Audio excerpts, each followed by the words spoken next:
And at this point, we're getting some breaking inputs coming in. On Tuesday morning, the U.S. Defense Secretary Lloyd Austin spoke with China's Minister of National Defense. And this, by the way, marks the first engagement that the two have had in over a year as the two countries seek to restore military ties. And during their call, the two reportedly discussed a bunch of issues underlining U.S.-China defense ties. They also talked about regional and global security issues. The phone call, remember, comes as U.S. President Joe Biden and the Chinese President Xi Jinping have sought to manage tensions. And after the two leaders last year resumed direct military talks.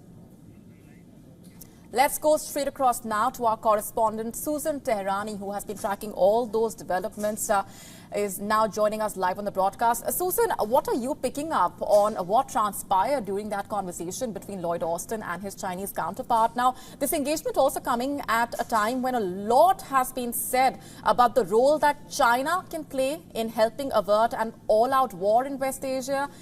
What was discussed? What can you tell us?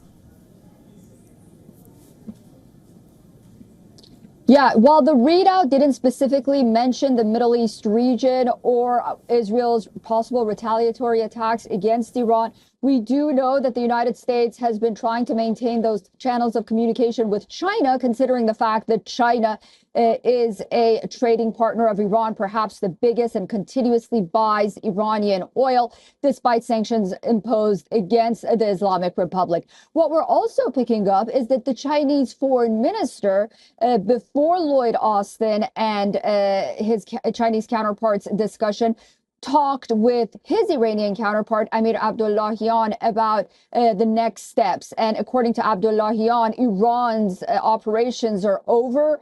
And you know, they both condemned what's happening in Gaza.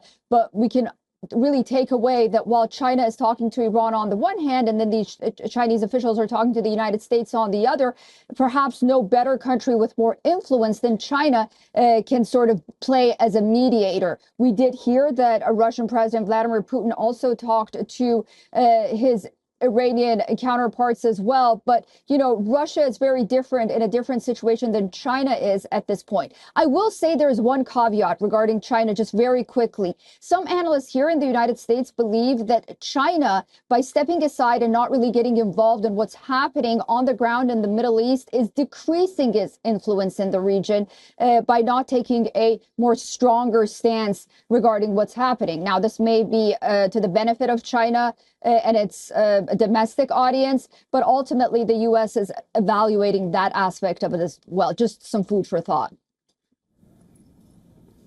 Interesting. And Susan, as Israel's allies, including the U.S., of course, seek to dissuade Israel from attacking Iran at this point, what more can you tell us about America's positioning?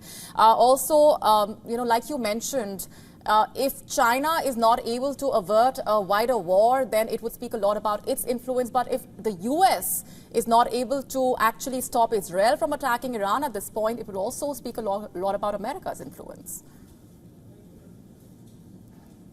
Yeah, it's interesting that just very quickly, Chinese officials are also reaching out to Israel. China's special envoy to the Middle East met on Monday with Israel's ambassador to China. They talked about an immediate ceasefire in Gaza on the one hand, so you have to really take that into consideration, what the international community is looking at as well, besides a possible attack by Iran.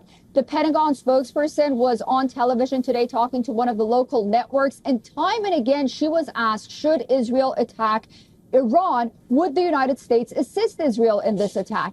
And she would not give a solid answer. She would say, I will not engage in hypotheticals. Now, this comes on the heels of, on the one hand, the White House leaking that America will not get involved in a possible attack against Iran by Israel. But on the other hand, we hear Secretary of State Blinken and President Biden publicly as well saying that America's support for Israel is ironclad and the United States will defend Israel in any situation. So, you know, murky policies may lead to murky outcomes, and that's the dangerous part. Dangerous indeed. We're leaving it there for the moment. Susan, thanks very much for joining us. To stay up to speed with the latest news, download the WION app and subscribe to our YouTube channel.